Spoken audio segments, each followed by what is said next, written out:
Върнете му микрофона. А какво носиш в тази торба? Някаква торба тук си донесъл? Или не е редно да я пипам?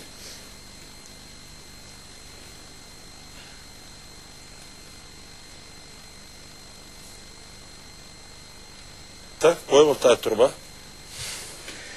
Знам, че си много ангажиран. Да. Искам да ти направя една визита до Шаолин. Тук и сега на место. Какво да ми направиш? Да посетиш Шаолин. Добре, окей. Как ще стане това? Първо ще те помоля да се изправиш. Добре. Ти си бил в манастира Шаолин? Не съм бил никога. Като турист. Бил си. Така ли? Да. Бил си, защото си получил 2 специални гердана,